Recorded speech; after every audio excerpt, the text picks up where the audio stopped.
All right, well, welcome to our last actual workshop, everybody.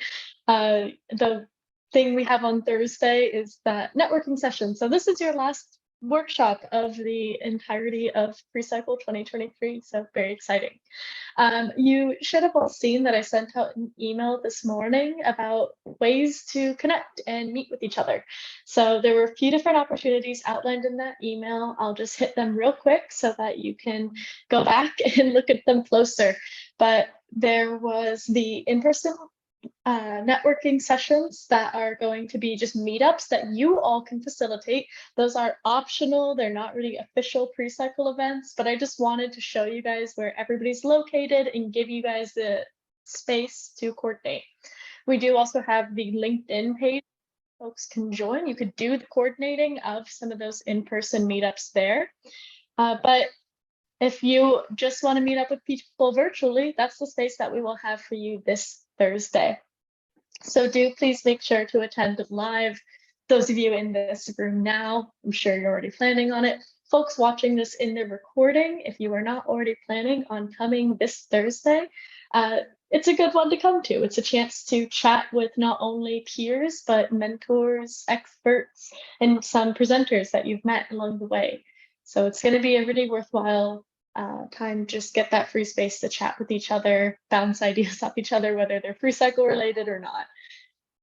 So definitely check out that email I sent just to recap what's going on there. And that's all I have by way of updates on networking and meeting up. Last other update is deliverables. They're due May 3rd. Time is going by fast. So just make sure you're staying on top of where your deliverables are at. If you're wanting to get feedback on your video from Corbin before you submit your final submission on May 3rd, don't ask him to do that on May 2nd. So make sure that you are figuring out how much time you need now to plan to get your video to him with enough time to get feedback. I'd say don't expect him to give you feedback if you're giving the video to him after May 1st at the latest. So just plan accordingly. That's all I have in terms of updates. I'll hand it to Xenia. Thank you so much, Sydney. And again, welcome everyone to one of our last sessions. And today's session will summarize resources that Washington State has in support of startups like yours. And we want to start with Rob Duff, Sustainable Business Development Director. Thank you so much, Rob. And please introduce yourself, share your slides, and take it over. Quick reminder to everyone, if you have questions, please feel free to put them in the chat. We will read them to presenters during and after their presentations. Thank you, Rob. Thanks. Okay, thank you, Xenia, and everybody. And I'll emphasize, feel free to interrupt with questions, a small group. And I love to talk about this stuff. So I am going to share my screen. Can you guys see that? Should be a title side, circular economy. Is that good? Perfect. Okay. All right. So again, my name's Rob Duff. I'm with the Washington State Department of Commerce. It's not advancing. Let's see. There we go. I've just a little bit of background. I've moved through a few different agencies and state government, including the governor's policy shop, and ended up at Commerce as sort of a sector lead. There's a few sector leads at the Washington State Department of Commerce in areas of the economy that you could probably guess: maritime, agriculture, clean tech, advanced manufacturing, life sciences. The circular economy is sort of a new thing, and it was created, this position was created by a couple of statutes recently. So it's a new thing. The circular economy is really, should be in every sector, but the concept of it is fairly new. And I'm gonna talk a little bit about the policy and law changes that are moving the circular economy forward. This is borrowed from actual Next Cycle Washington, the graphic, and it's very much what you might think. It moves away from this linear make, take, dispose economy to a true circularity where you're reusing your waste and you're constantly thinking about how to reuse your waste, both for environmental benefits and for the bottom line of businesses. So there's been a lot of legislation, both at the federal and state levels. These are just highlights. These are certainly not comprehensive. Got a lot of recycling legislation in the state of Washington, but it's important to note two major, and actually I would add a third, I should probably put it up there, but two of these are directly related to advancing the circular economy, whether it's clean energy or waste reduction or all things attached. And that's called we call the infrastructure bill, or the IIJA, and then the Inflation Reduction Act, which our governor likes to call the Climate Reduction Act. Both of these provide billions, and I mean billions and billions of dollars available to states and businesses and local governments, tribes, NGOs, you name it, to actually advance clean energy, clean tech, innovation. And I'll just admit that it's kind of dizzying. I don't know, probably Miguel and Giselle probably could confirm this. We're trying to coordinate, and there's actually a lot of money being spent just to try to coordinate and access this money. So I can't emphasize, yes, there's been lots of important federal legislation in the past that has helped advance the circular economy, recycling, reuse, but these two, along with the CHIPS and Science Act, are sort of so large, we're still trying to wrap our arms around it.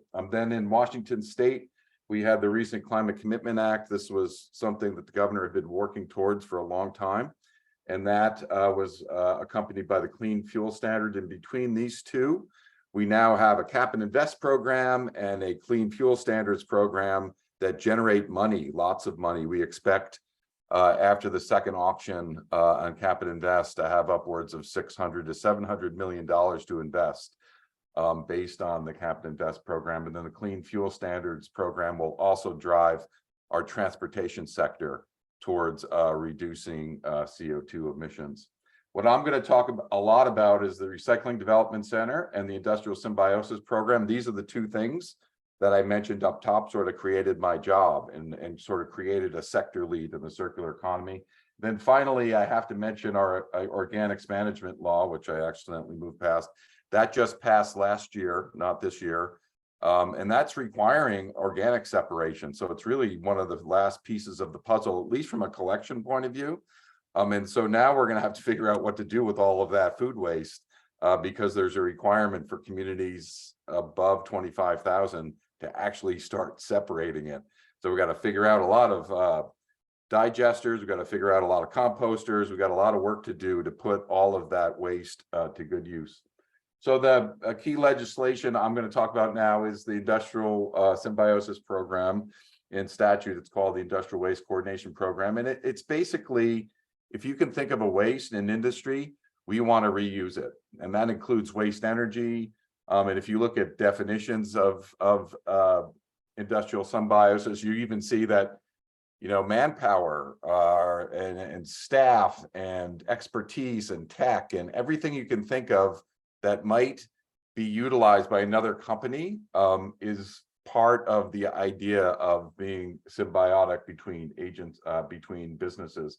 And industrial symbiosis, I'll just give you a few categories of ones that are actually active and working. Anaerobic digester to make renewable natural gas. Biochar, we'll be talking about that later. Waste heat capture is something that we would really like to make progress on.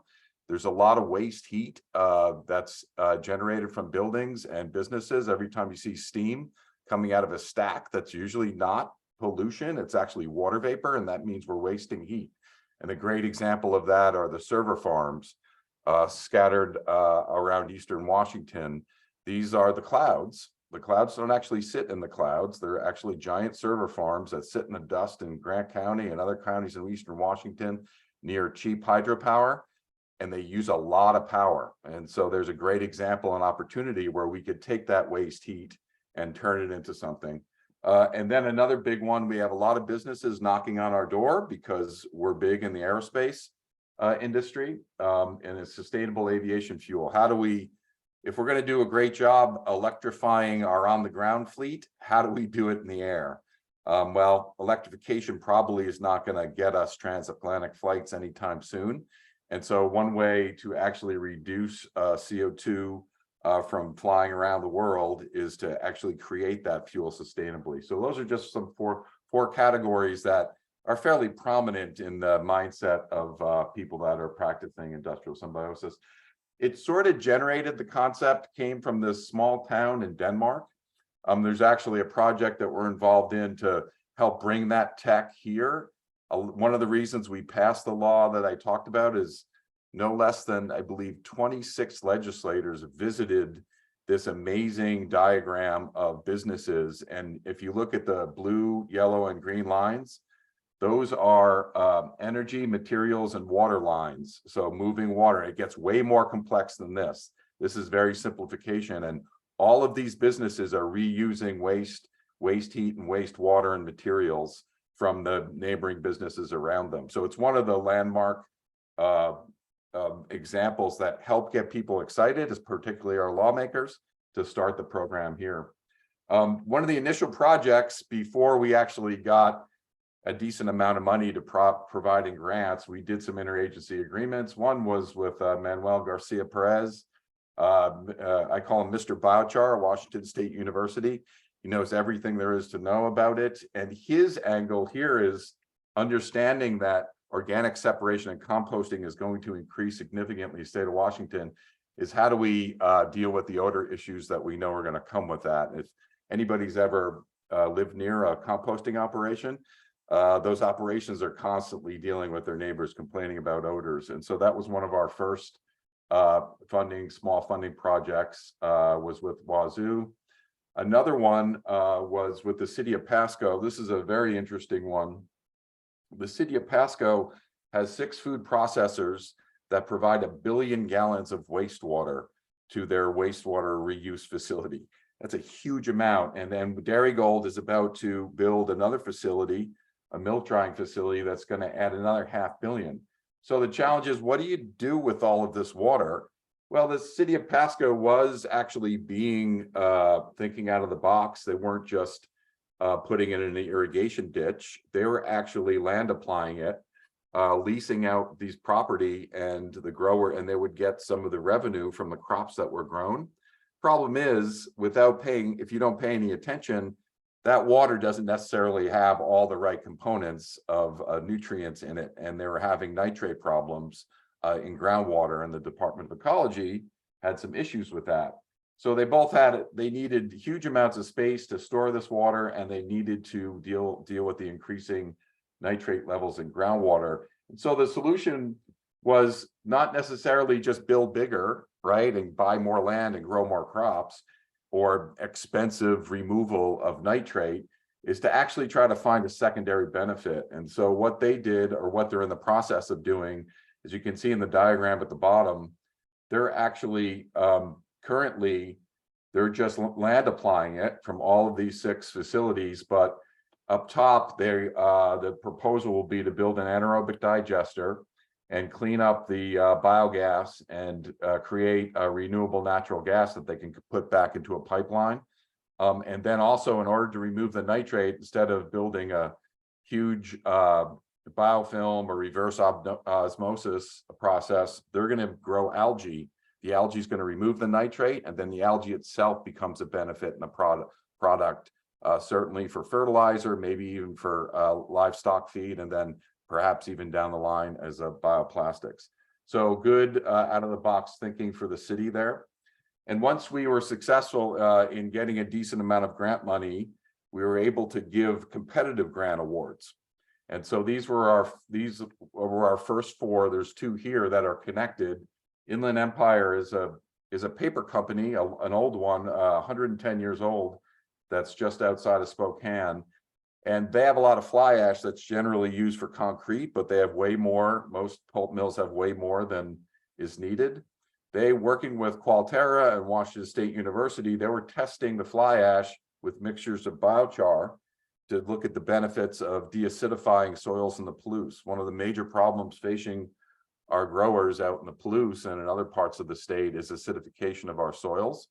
soil health is a big deal. And what we're finding is that mixtures of biochar and fly ash not only neutralize the soil and prevent that aluminum sulfate from getting up into the plant and stunting it, but they actually can increase crop yields. So Qualterra is actually building these units that you see here to the right, and plans on selling them to farmers so that farmers can turn their crop stubble after the harvest is over back into biochar, land apply it, and get increased yields of apples, hops, and wheat, and hopefully others. There's already Qualterra has already demonstrated that the biochar, which sequesters carbon, can actually hold water better, retain microbes, and retain nutrients, and actually increase crop yields. So those are two of the projects that we have funded. And then another biochar project is more on the development stage. So Minocarbon is doing similar things to Qualterra, except they're doing it near a biomass plant. But what they're doing with our grant is also to deal with soil health.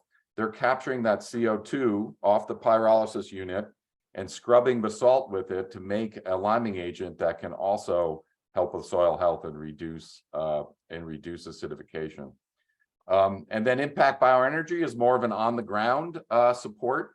They actually are partnering with a nearby organic farm to provide them RNG to get them off of natural gas, give them renewable gas, and then they will capture the waste heat from that farm, bring it back to their anaerobic digester, and use that heat to dry the digestate and then land apply it as fertilizer. So Impact Bioenergy is sort of an on-the-ground, localized industrial symbiosis effort. So those are our first 4 projects on industrial symbiosis. And then the other law I mentioned in 2019 created the Recycling Development Center. This was in response to China restricting the import of all the recyclables that we like to put at the end of our driveway. A lot of those were going overseas in empty container ships. The goods would come over into our ports. The recyclables would go over to China, and sometimes they were contaminated. And China finally restricted that to such a level that we couldn't send it anymore. So rather than just trying to clean up the contamination in our recycling streams, we created the Recycling Development Center to stimulate actual businesses reusing it right here in Washington State. So rather than shipping it halfway across the world, we're doing studies and research, pilot projects, things like PreCycle and NextCycle to stimulate reuse of those things we put at the end of our driveway, like mixed paper, bottles, glass, cans, so that we actually can benefit on the reuse of them right here in Washington State. And then you guys know a little bit about NextCycle Washington. This is one of the big partnerships that Department of Commerce and Ecology have joined in with King County and the consultant RRS to bring this to Washington. It's had a successful launch in Michigan and Colorado, and now we have a successful launch here in Washington, and we hope to keep it going with support from good ideas from folks in PreCycle, and then all the upstream, downstream folks that are participating in NextCycle. And the Department of Ecology and Commerce plans to continue to support both the circular accelerator and seed grant. We don't currently have funding for the next round of seed grants, but we're looking hard for that, and maybe some of all that federal money I talked about might be helpful in keeping the seed grant portion going. But we are committed right now to keeping the circular accelerator going. And one of the things that I like best about NextCycle Washington, and I hope some of you have heard this aspect, is it's one thing to say, hey, we got to start distributing all of this grant money in a more equitable manner. But with all of the regulations and the paperwork that gets piled on at a granting agency, it's kind of hard to just snap your fingers and avoid just doing the same old. What NextCycle is doing through a co-design process and a streamlined grant process and using smaller grants is we're getting at folks that usually can't play in the grant world. Businesses that don't have grant writers, certainly, that aren't actually in notification systems. They don't know necessarily people like me who actually help people find money. And so what NextCycle really is doing is kind of breaking that mold. They really are bringing equity in into how a government agency distributes funds. And it's easy to say, but it's hard to do. This is one of the reasons why both Commerce and Ecology really like this program, as well as King County. Can't emphasize that enough. And it's also beyond just a pat in the back. There's RRS, the consultant, and their partner consultants actually provide technical support and mentorship.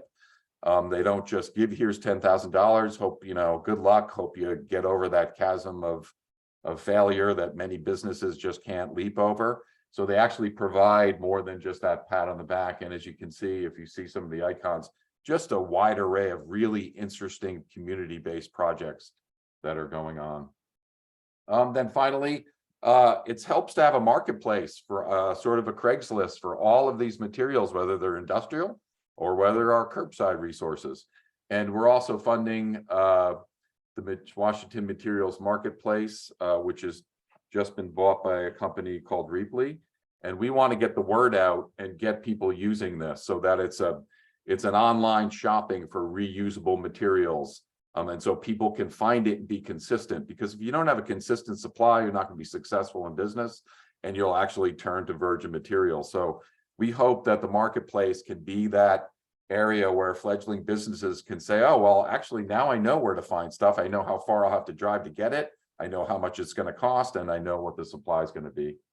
And in just a couple of minutes on green infrastructure, we were talking a lot about grants there and how we're spurring the reuse of material, but buildings and also the stormwater that comes with buildings are a big part of being circular. If we don't deal with the high energy costs and material costs of buildings, then we're going to be failing if we just focus on electric vehicles, and especially in the clean energy realm. And I mentioned waste heat capture. That's a big one. And you can see this system here.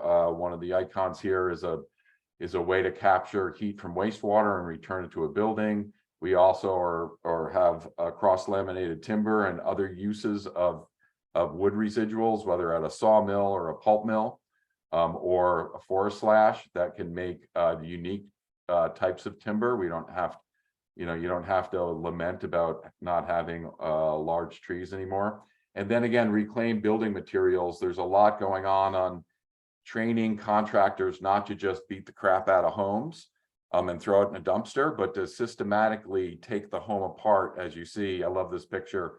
It's being taken and lifted over the dumpster, part of that house. And so this is another thing that's a big effort that we hope to keep pushing. And then finally, we need legislation. We need more policy, like I showed at the top, on and getting contractors and builders to buy clean materials and to also buy them with some equity in mind. And that, unfortunately, that bill did not pass. I'm going to just check the chat now because I've been okay. No questions yet. I see a long one here. Okay, looks like just a comment. Almost done here. And then stormwater, I'll just go ahead and mention it's a huge challenge for Puget Sound, particularly for salmon toxicity. There's been some great work done at the Washington State University Stormwater Center in Puyallup on determining that one of the key impacts of salmon toxicity, particularly coho, comes from tires. And this was really elegant research that they did. Now that we know that it's there, we have to start building, I think, public-private partnerships to deal more holistically with how we manage our stormwater, instead of expecting each community to just do it on their own with our public works assistance account or assistance from like folks that are here today. It's like we need to think stormwater flows all over Puget Sound and all over the state. And so hopefully we can collaborate and like has happened elsewhere in the country and do these community-based public-private partnerships. Not sure why that is not advancing. And then finally, I'll just mention, we've been struggling to locate clean energy infrastructure across the state of Washington. It's a long process. And so the governor convened, or had their agencies convene, a project siting improvement study That's led to a bill that's expected to pass in the next couple days that hopefully will make it easier to cite these things. And one of the discussions we've just opened up with the contractor in California is this concept of putting solar panels over irrigation ditches. And at first, I thought the main benefit was you are not damaging agricultural areas, because a lot of people that live in ag lands want to protect ag lands. That's what our Growth Management Act, one of the key things is. But if we put it over canals, we're not bothering anybody, and it actually saves a lot of evaporation. I didn't think it was significant, but if you do this for miles and miles and miles, you're actually saving water as well, and it's a significant amount. We're just starting these conversations, but these are the kind of out-of-box thinking, and then going to the tribes and asking them. The tribes like this idea too, particularly the Yakama Nation were encouraged by their response to this. So hopefully this is the kind of thing that you can partner with irrigation districts, with tribes, with local governments, and actually get collaboration and start building these things. So that's an example I want to point out. And then if you open up the full presentation, you can click on all of these resources. These are just links. And then also there's a lot of resources, and I think Miguel and Giselle know way more about this than me, but if you come to Commerce, we have a portal that can show you where a lot of small business assistance is, and it's got a lot of good information on it. A lot of my colleagues know way more about this than me, but I like to put this in there, and so you can surf around and see what kind of assistance that small businesses can have. And that's it. Hopefully I didn't take too much time. Thank you, Rob. And I think I could reiterate Tiffany's comment into a question. You mentioned all those projects that Commerce have funded, but are you looking at different types of materials? What's the process? How startups can tap into that? And I know you have a list of resources, but can you kind of just give an idea how this process looks like? Are there any potential programs open at the moment? So the two that are directly related to recycling and reuse are PreCycle and the Industrial Symbiosis program. The Industrial Symbiosis RFP for year 2 is probably going to get out next week. It's very, very soon. I'm putting the finishing touches on it, and everybody's welcome to read that. The grants range from last year, they ranged from $150,000 to $250,000, and we were able to award 4 of them. And those were the 4 projects that I showed you.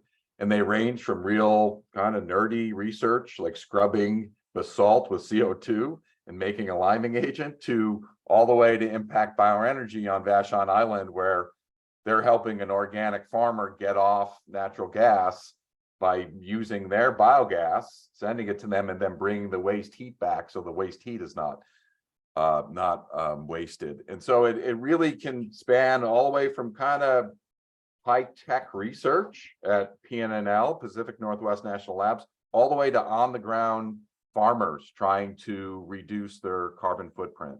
So that will be available.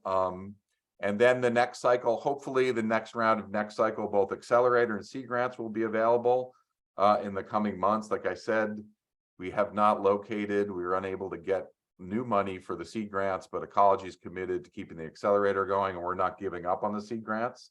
So we really do hope, we love that program, and we hope to have both pieces funded. And then as far as all of that other small business, I think we should save those questions for the next 2, because there's so much. It's not just about grants. There's lots of support that small businesses can lean on. And I think it's really useful to understand that it isn't just about going after grants. So that's how I would leave that. Yeah, thank you. Thank you, Rob. It was a really nice segue, but can you please reiterate on how startups can benefit from Recycling Development Center? Who can benefit?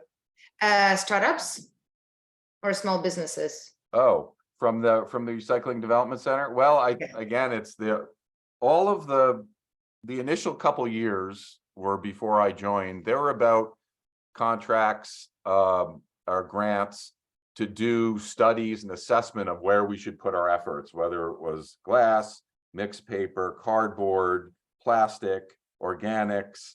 So we were trying to get a handle on it. Of course, plastic is the biggest of all challenges, and I could go on forever why that is. We're drowning in plastic. But a lot of it was around assessments.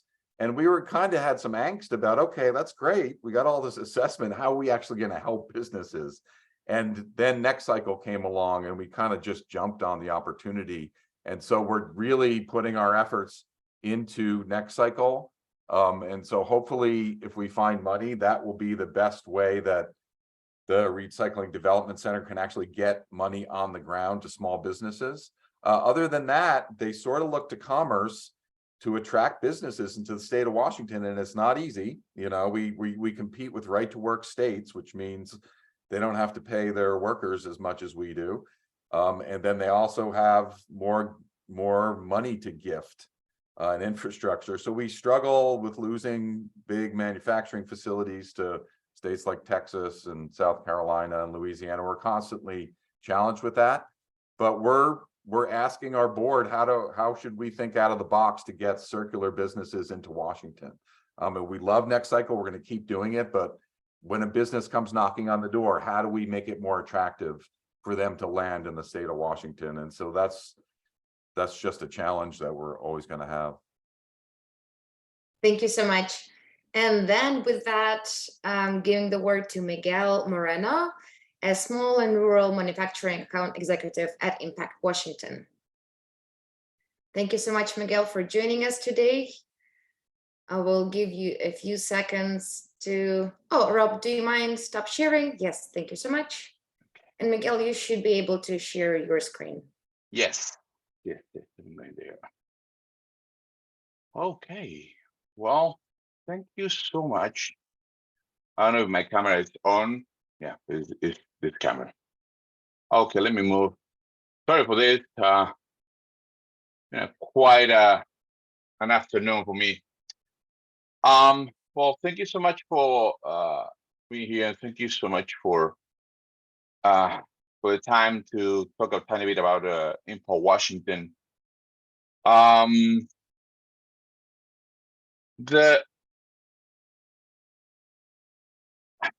Impact Washington is the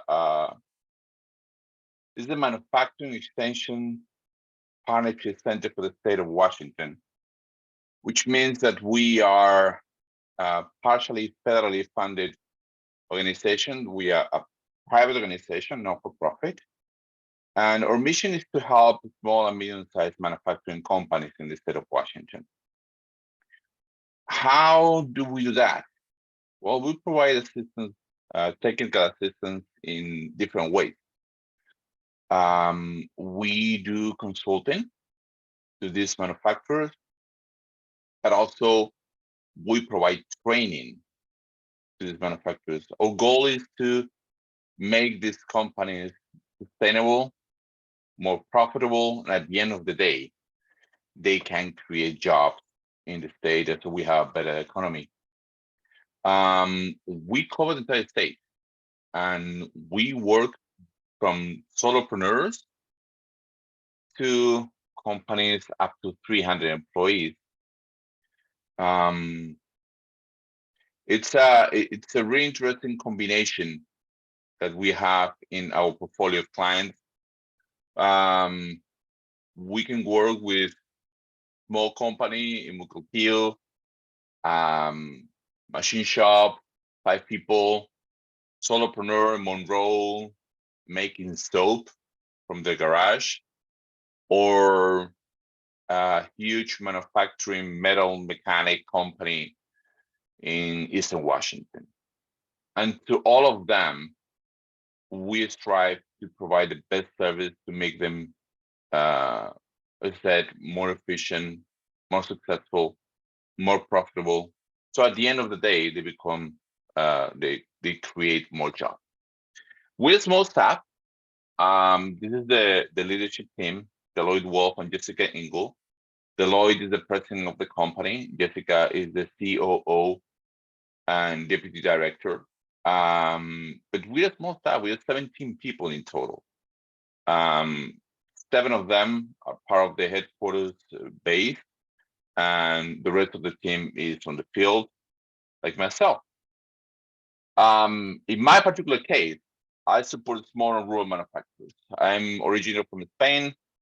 I spent many years in Mexico and now here in the Pacific Northwest. And my role within Empower Washington is to work with super small companies up to 19 employees. So a lot of startups,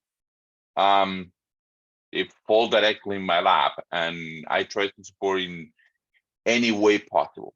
Empower Washington is not only the service that we provide, but the entire network that we have.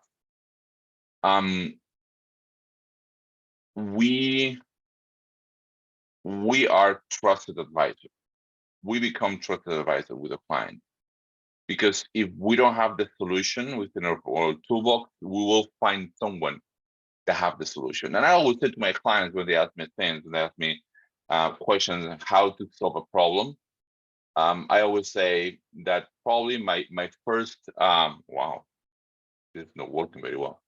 I just realized that my camera is not very well. Okay, interesting. I was saying that most of the time my answer will be I don't know.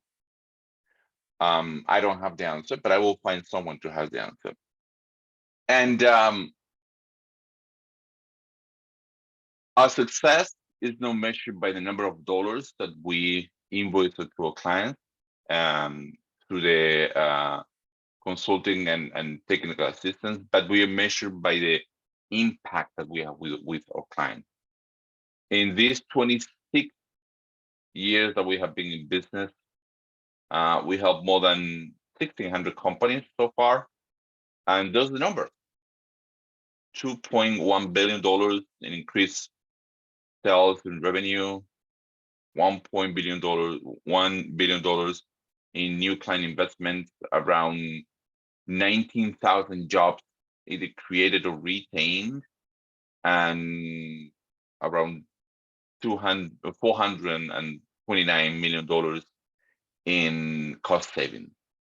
Those numbers that you see there, I know the numbers that we report, the numbers that the client report to the National Institute of Standard Technology. We are affiliated to the Department of Commerce, to the U.S. Department of Commerce, through the National Institute of Standard Technology. And we are not alone in this thing. We are part of a national network. There's at least one MEP center across in each state across the nation, and that is our backup. If we don't have the solution within our state, which means that it's either Empower Washington or one of our partners, we can tap always in other MEP centers or even the National Institute of National Laboratories. To give you an example, recently we have a request from one of our clients asking for assistance to go through a process of having a product validated by the FDA. We don't have anyone that's an expert in that process within Empower Washington. So what we did is pick up the phone, we called our colleagues in Michigan who had someone that can help, and we put them in contact. And now they're working together to have this product going through the FDA level 2 process. And like that, we have many of the services that we can tap on, that our clients can tap on. For example, we have the Supply Scout service, which is a service that we provide to all our clients at no cost. And it is basically we turn into our client supplier. Not supplier, but what we do is supply finding. We define with the client what they need, the quantity, target price, etc. And we share the information with the entire national network. and my colleagues in Florida, in Alabama, Maine, Texas, they will look at that form, they will look at that information, and they will check if there's anybody in their clientele that can support the company providing the services. And this is a service that we provide at no cost to us. Same thing with Matter, MATTR, which provide access to our clients to the National Institute of Science and Technology. We're talking more than 1,600 scientists across the campus, and the NIST campus in Maryland, and the National Laboratory. And this is specifically for technical problems. If you're looking for a resistance in a piece of product that you want to check and you don't have the equipment, probably you can ask Matter. Or we have other services, the advanced materials and manufacturing. I don't remember exactly the acronym, but what we do there is for a particular production problem that client has, we have a team that covers the entire nation. And the sole purpose of this team is to review the process and trying to find a solution for that technical problem. Either materials or process itself or connecting with a vendor. So as you can see, the Impact Washington is just not these 16 people that you can see, but also all the national network and our pool of resource partners that are probably around 55 to 56 people. We continuously adding new consultant, new resource partners that are the ones delivering what the client needs. And we are looking all the time for new consultants depending on the needs of the client. These things are continuously evolving.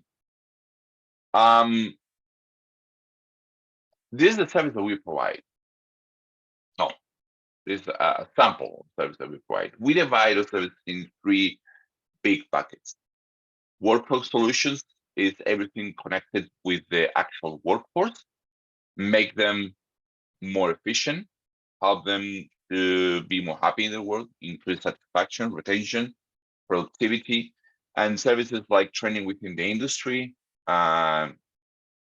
preparing the trainers, to train the trainers to become efficient in the process, to reduce the time in the ramp into proficiency, succession planning, safety, change management, and leadership development.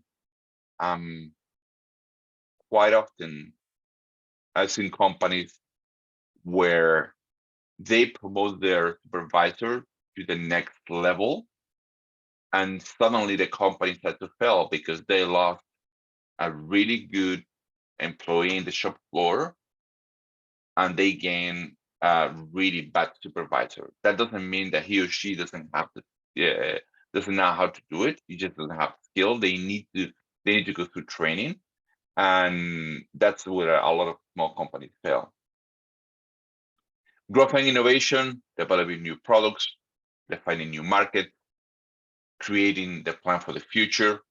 And then we have strategic planning, automation, supply chain, training and supply chain, marketing, new product introduction, new product development.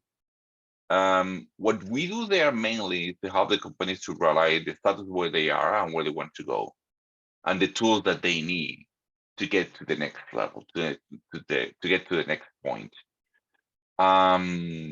We have a lot of small companies going through the strategic planning. If you don't have a clear plan, it's like you are in the middle of the ocean and you don't have a compass and you don't have a chart. You may or may not arrive to land. But it's better when you have a clear chart and a clear compass. And that's a traditional problem in small companies and startups. You're so busy in the doing, that you don't have time to take a deep breath and look for the future. Look at what's next. Traditionally, a lot of small companies doing no advanced manufacturing, they are not, they're so busy in moving parts that they never think to automate that portion of the process and saving time and money. So we visit those companies and do the analysis, the return on investment for that kind of thing. Supply chain is a problem across industries. As you probably know, with the CHIPS Act, the federal government has put the pressure on the MEP system, entire nation, all the centers, to create a supply chain model to help the small manufacturers. And we are going to do that work here in Washington. We already started the process, and probably by June, July, we're going to have news regarding that particular aspect. And operational excellence, which is our bread and butter. That's what we do every single day, back and forth. Quality management system, ISO 9000, AS900D, TS 6949, 14,000, ISO 14,000, etc.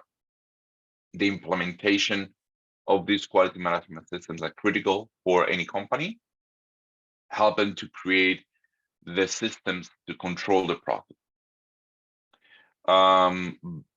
Lean manufacturing is another big chunk of work, helping companies to reduce their waste, to reduce their inefficiencies and the non-adding value activities.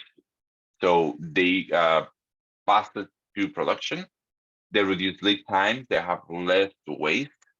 Therefore, their bottom line is better. ERP implementation, cybersecurity, those two aspects connected with the new technologies are also critical. We have a lot of small companies. They're when we talk about cybersecurity, they said, "No, I'm too small."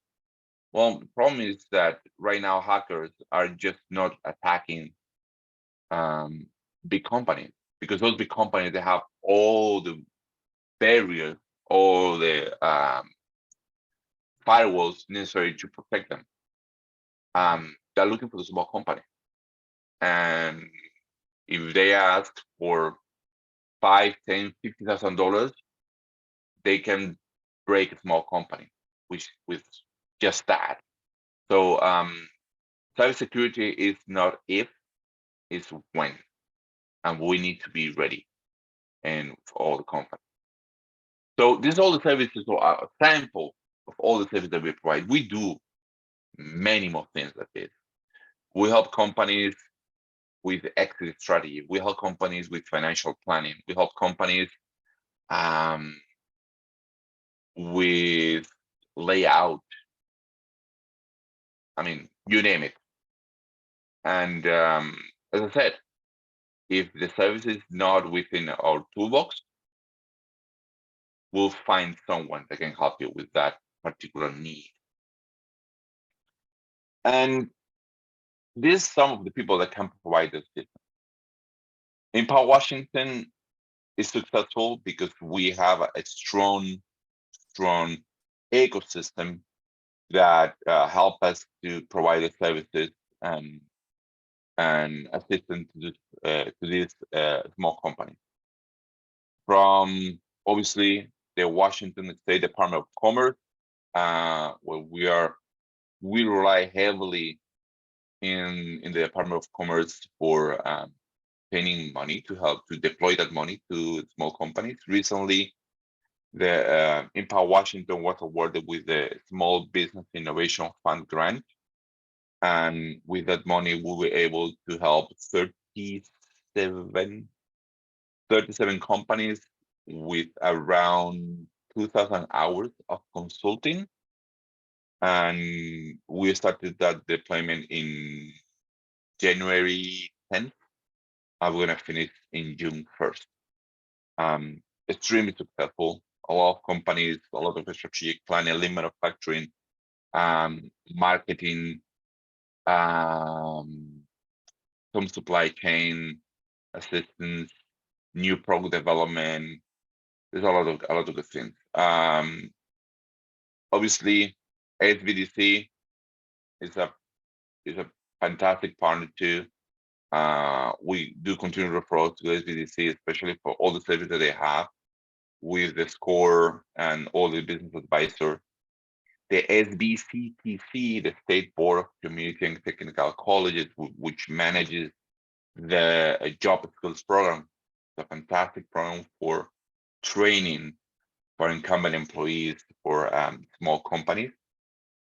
Robert mentioned that we're competing with other states where the workers receive less compensation for their job, but with all the investment that the Department of Commerce is making and the state is making is in having the best workers in the United States. And that's thanks to the SBCC, and that's thanks to the job skills program, for example. Obviously, SBA, Small Business Administration, the connection that we have is through grants and referrals.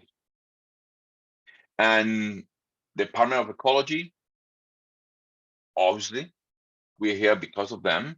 And also, the Department of Ecology provides us with some grants to provide taking assistance to this company.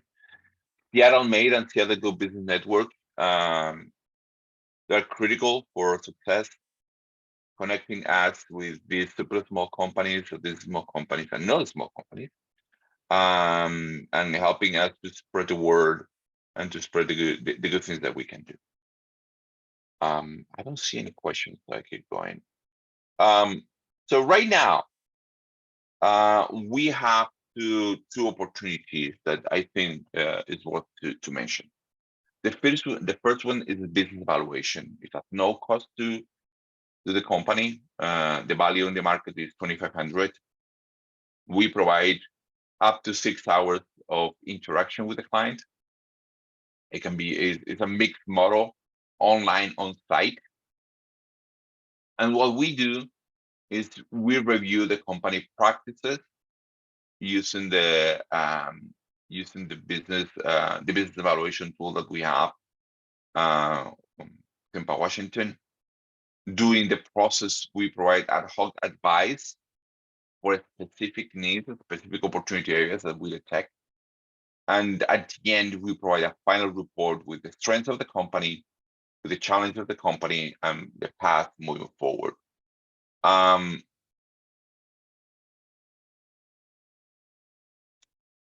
The process that you see there is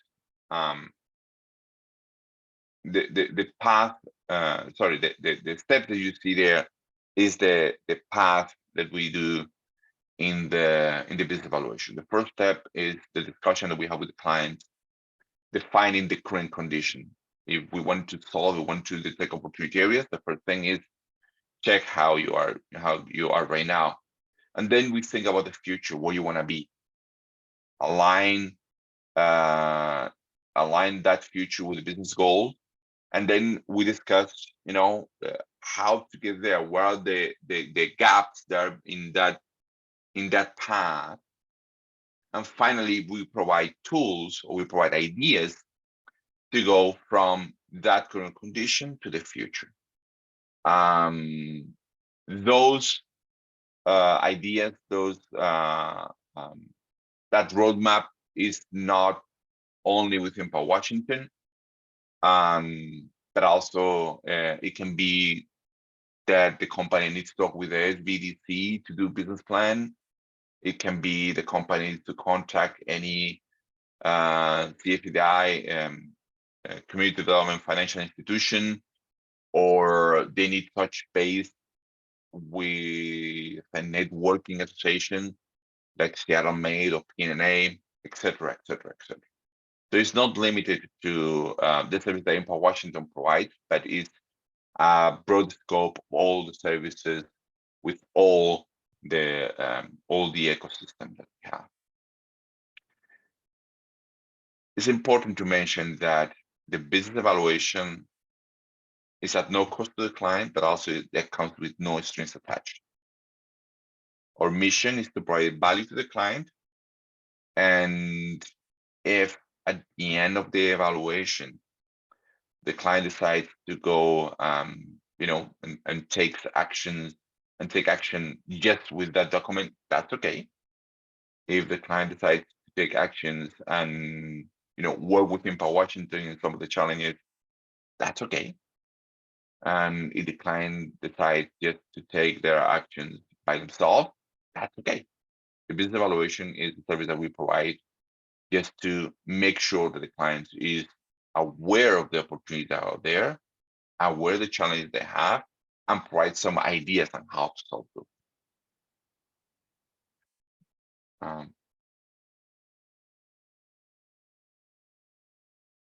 The other opportunity that we have right now is the collaboration that we have with the Department of Ecology.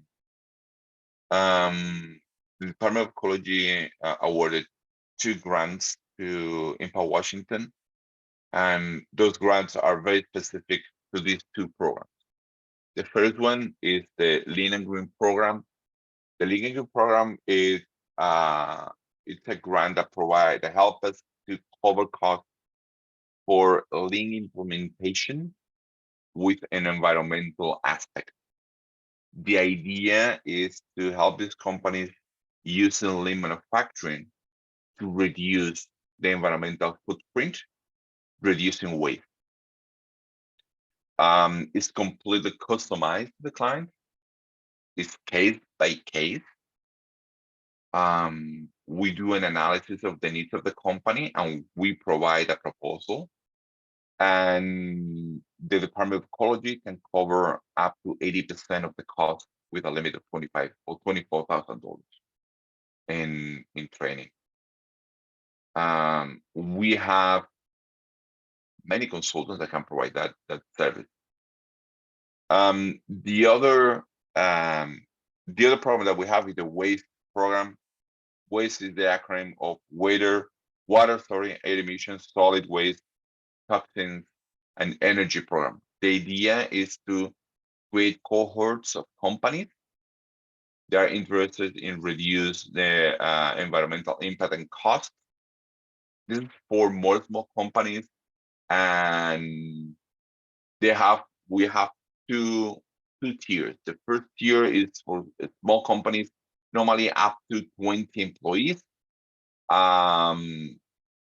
It's 4 hours of training, and then we have a total time of coaching of 12 hours. So in total, we're talking that it's going to be 16 hours per company with the consultant, and 40 hours working by themselves in the projects. The cost is, as you can see, $70. It's nothing. And the idea is to have 5 to 10 companies together, working together at the same time in the small projects with a consultant guiding them in a cohort. The waste project is for bigger companies. It's a bigger engagement. It's more commitment. We're talking that is 10 hours of training time live, and then we have coaching sessions in cohort, 24 coaching in total, 24 sessions in total, and with 40 hours. The total time estimated per company is 100 hours. And there, the cost is $2,440. The Department of Ecology covers the rest of the cost. And the estimation of the cost is around $5,000 at a minimum. So we have these 3 possibilities for small companies that are looking to reduce the environmental footprint. If you know anyone, just put in contact with us, and we're ready to help. This is the problems that are directly connected with environmental. on top of that, we provide all the services I mentioned before as a technical assistance for any company. And I think that's all in my end. Any questions?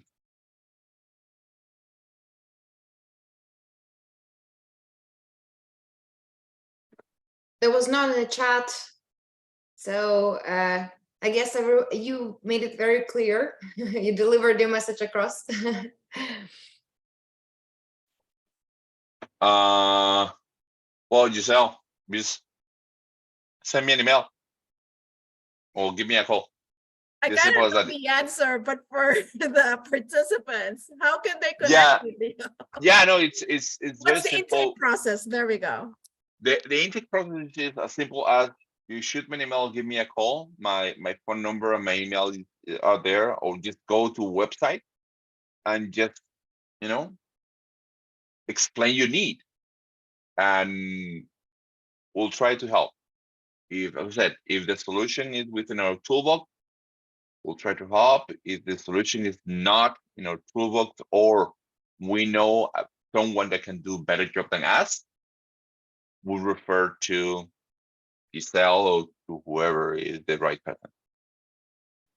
So we will share your contact details even separately, and I can confirm from last year, we connected some of the teams with Miguel, and the continued conversation outside the program. So teams, please make sure you connect with Miguel. We'll put your contact details. Yeah, Shania, I think there's a question there from Andrew Powers. Says, can a single member LLC be a part of the Link and Green program?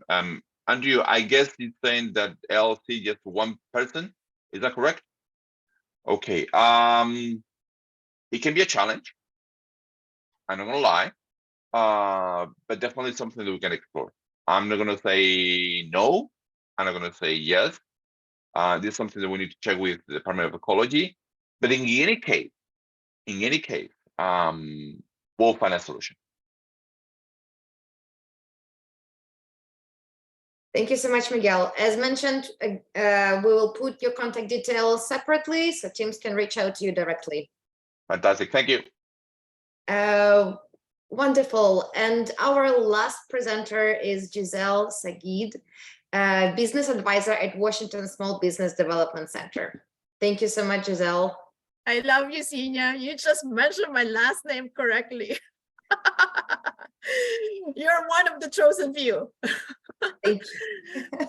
Anyway, so before I start my presentation, I mean, you know what? You're saving the best for last.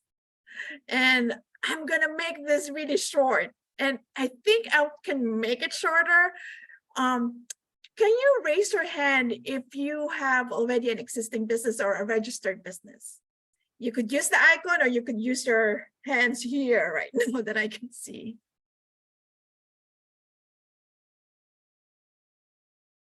So majority of you are already in business, right? Do I get a sense of that one? Okay. And for Greg, Natalie, and Maria, are you kind of tweaking? Zina, you can help me with this because you know them. Are they still in the process of or navigating the startup or starting a business, or they just kind of like still deciding? If I could hop in on this one, because I also know we have a lot of people who aren't actually on this call. We have a pretty big mix. So we have a lot of businesses that are have already formed some sort of incorporation. There's some variability. We have a couple folks who are considering or already are nonprofits. And then there are a lot of folks who are just still in the process of figuring out what the right pathway and what the right type of incorporation is for them. So they intend to, but they don't quite know yet. So there's kind of that mix for all of those, and people can talk more on whatever one they feel is them. Okay, thank you, Sydney. I'm asking, Greg, do you have a question for me, or is it my question that you raise your hand? Greg was figuring out how to raise his hand, and it looks like he is incorporated. Okay, perfect. Well, the reason why I'm asking you is because my spill today is really starting a small business. And so that doesn't really resonate to majority of you. But, and there's always that big but, if in case you are still in the process of kind of like figuring out what you want to be at the end of this process or what's the end goal, then this might be just a little refresher course for you. And I went through your curriculum, and so I'm going to tie up some of the courses that you went through with my presentation today as well, just because there is a big, especially with Mike Skinner's presentation, definitely. That's the first thing that, well, a lot of us have to do, especially if you're starting a small business, right? So just to give you first an introduction. So I am Giselle Sagid, as Senior have mentioned. I am an Associate Business Advisor for the Small Business Development Center. We are partially funded by the Small Business Administration and Washington State University. I am currently based in Snohomish County. And Robert, I just want you to know, I was there at the SAF, signing between WSU and Painfield. So with that, just to give you an overview of what our organization is all about. So what does SBDC do? And I'm pretty sure majority of you, because some of your faces and or your last name are familiar to me, you probably know who is SBDC. Andrew, don't deny it. You know SBDC. But anyway, so we provide no cost advising for profit businesses. Unfortunately, that's the turf, but because of the funding that we receive from SBA, we provide no cost advising for for-profit business. Now, I know some of you are nonprofit. We do have some leeway on how we could actually assist you in your daily operations or funding process. So as far as advising is concerned, we do partner with 501 Commons for any nonprofit organization. Now, again, going back to who is SBDC? So SBDC provides community-based services to entrepreneurs and small business owners from the Canadian border, so meaning that's from Bellingham, all the way down to Vancouver, to the Columbia River and every point in between. So all these dots are our centers. We are heavily saturated in the west side, and then we do have a lot of rural community-based centers in the east side. Our lead office is based in Spokane. So, but because of our affiliation with WSU. And we do have, with WSU being our stakeholder, we do have subcontract centers. And so some of our subcontract centers are Western Washington University, CIE, Mike Skinner. We have Green River, Economic Alliance of Okanagan, Highline, and of course, One Redmond. So with all this location for 2022, I mean, this is sort of by the numbers or sort of an accomplishment in 2022. So last year we served more than, not more than 3,038 clients. And we've raised almost 115 million capital for all of our clients. This is a mixture of grants, both federal, state, local, and business loans. And for Washington State, we do have 32 certified business advisors, and we do have 8 associate business advisors and 3 international trade specialists. Now, you might be wondering, what's the difference between these 3, the CBA, the ABA, and then the ITS or trade specialist? So each one of us have different, it really depends on what stage in business you're at.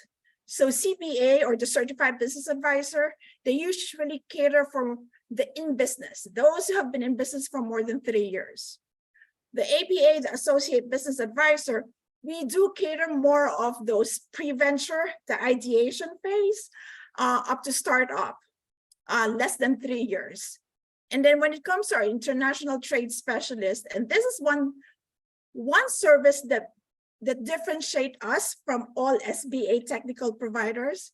So SBA technical providers, who are they? So they are SCORE, Women's Business Center, Veterans Business Outreach Center, and then us as BDC.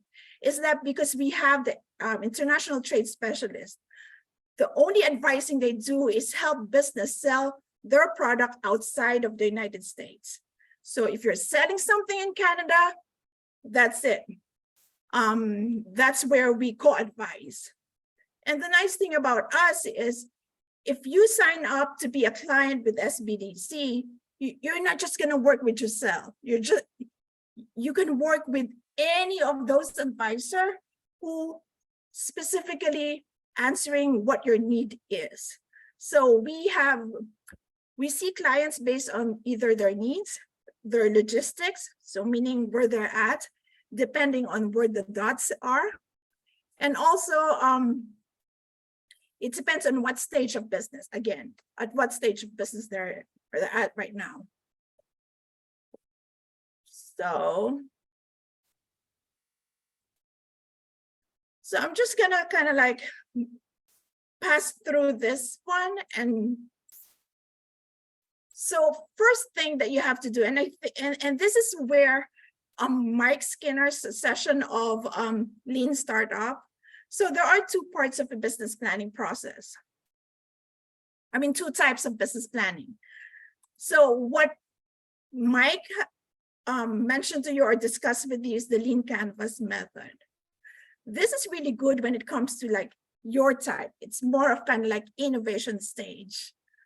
But unfortunately, there are still kind of like that stage of business where you still have to write a traditional business plan. So when I say a traditional business plan, don't think of it as like 5, 10, 50 pages. No, it doesn't have to be that thick. The important part of a business plan is how you convey. Again, I'm going to go back to the to your curriculum, is how you tell your story of who you are, what you do, and how can you help me as a consumer. So that basically is the business plan itself. Now the traditional business plan is where more of like, do you need funding?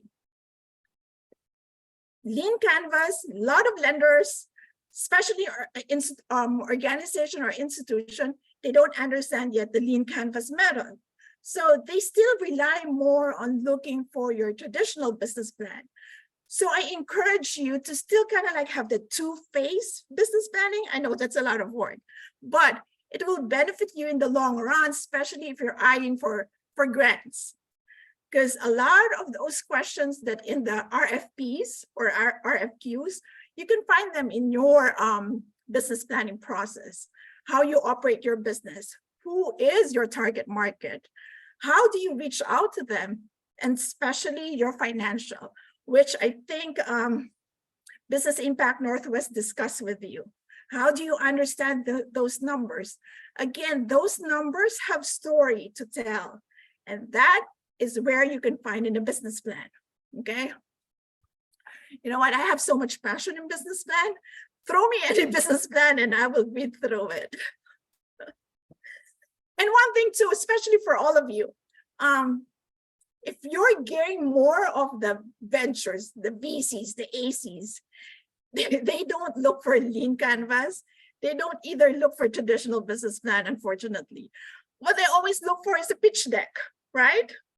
So that is a different breed of animal as well. So there are different components in there, and that's where Lean Canvas and your traditional business plan will cross over. So important facts. Now, for some of you who are already registered and kind of like, oh, should I change my business entity from LLC to corporation? And I know you have a lawyer who discussed the difference between the three just because of the nature of VCs and ACs. Like if you have a business right now and you're eyeing for VCs, LLC might not work for you. And I think he mentioned that to you. So it's either an S Corp or a C Corp.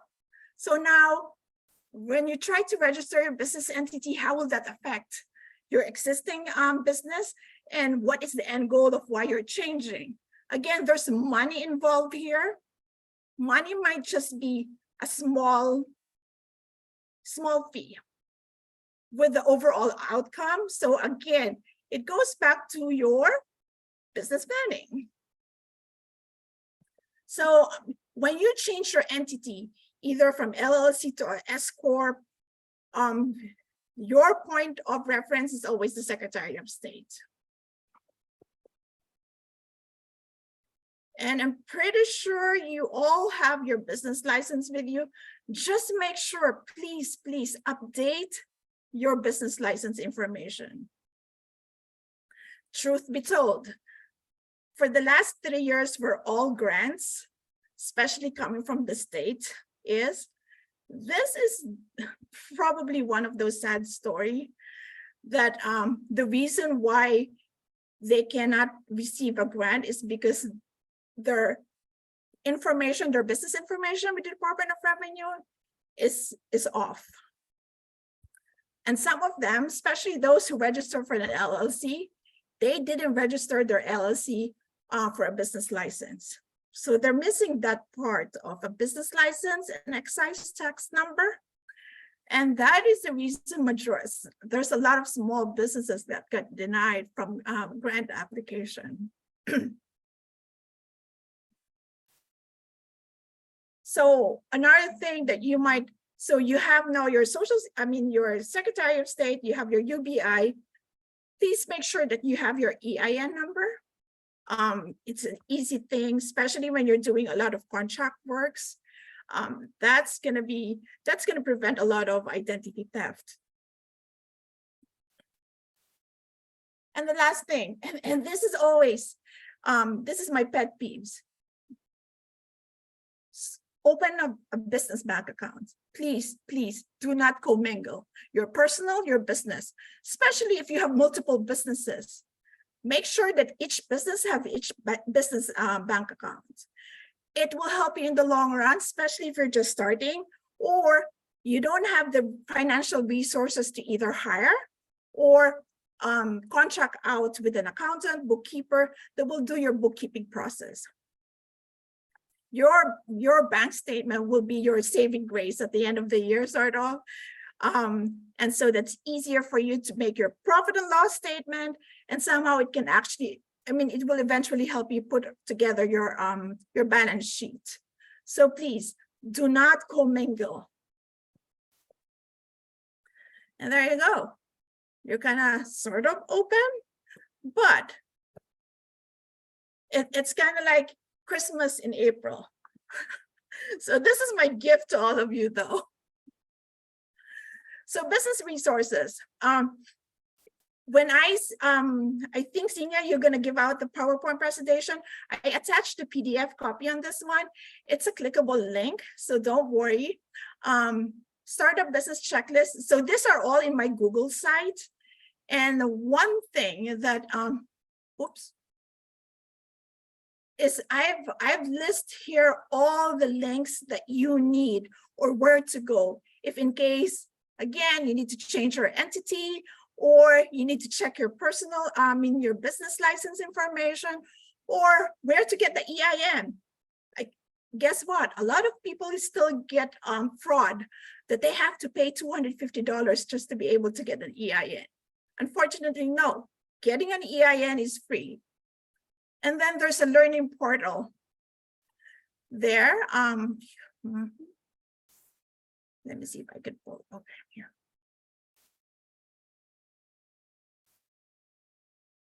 So these are all webinars that the Department of Commerce put together.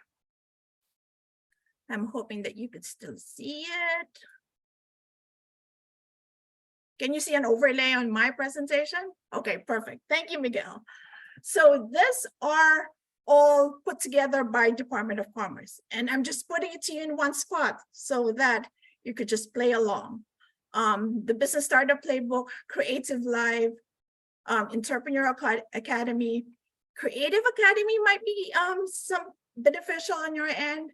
And of course, all the small business resource webinar that all the government, state government agencies have put together, it's all here. So right there, it's through this link. Now, if you're gonna ask me a question, Giselle, can you recommend some books? I got you, don't worry.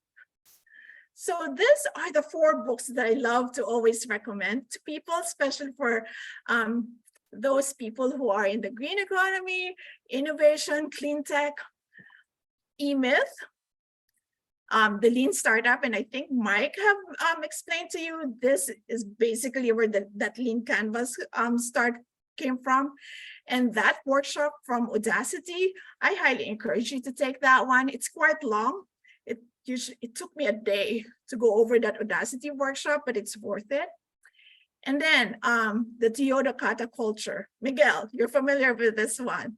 So a lot of innovation manufacturing companies refer this is what made Toyota successful. And of course, my love for Startup Weekend, right?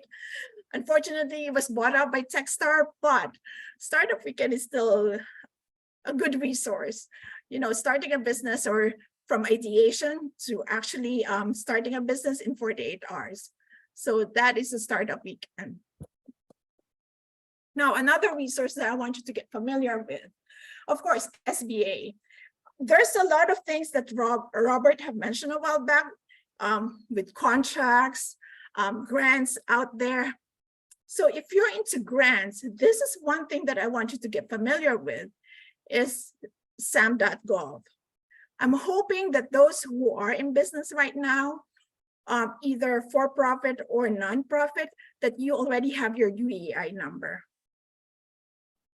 So as of last year, any federal, state, you need to, for you to be able to get the money for, or if you apply for a grant, you need your UEI number. Now, taking it to the next level, if you want to do some contract works with the government, there's a further, process in getting your UEI to be able to enroll in sam.gov. And that's where Apex Accelerator comes in. You know them.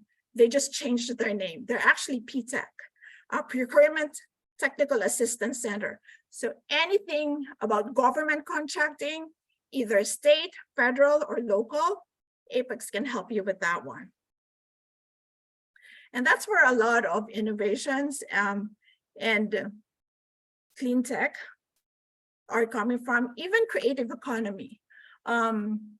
That's where a lot of the grants are coming out right now. One thing that I want you to be aware as well is the SBIR and the STTR. So this is a grant funded program, especially if your idea are in the R&D stage and the end product will be a lot of government agencies interested, especially the aerospace, the Department of Defense, you know, those agencies. SBIR and STTR have a grant program for that one as well. And of course, SBA. We're pushing right now for a lot of small businesses to be registered as an 8A. And that's will make all businesses easier to do business with different federal government agencies. And that's it. See, I really made it short.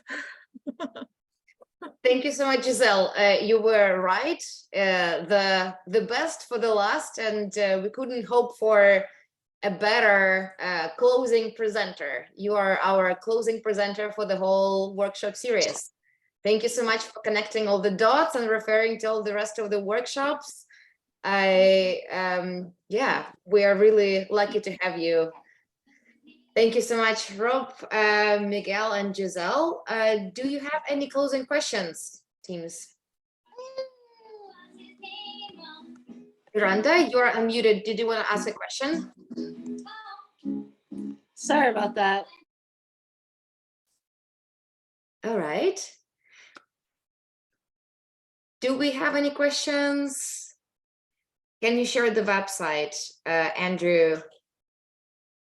It's all in Senior's hand. Yes, we will upload all the links, all the resources on the curriculum page, and you'll be able to access it. Someone asked for how long that page will be up. We hope it will stay online for another 9 months until the next PreCycle. So you'll be able to access resources even beyond the program timeline. I have one message for everybody though, and this is my parting words, sort of. I mean, don't be afraid to reach out to any of us, to any of your speaker. Again, there is no wrong question for a very person who have a lot of ideas. And that is where all of us can connect the dots.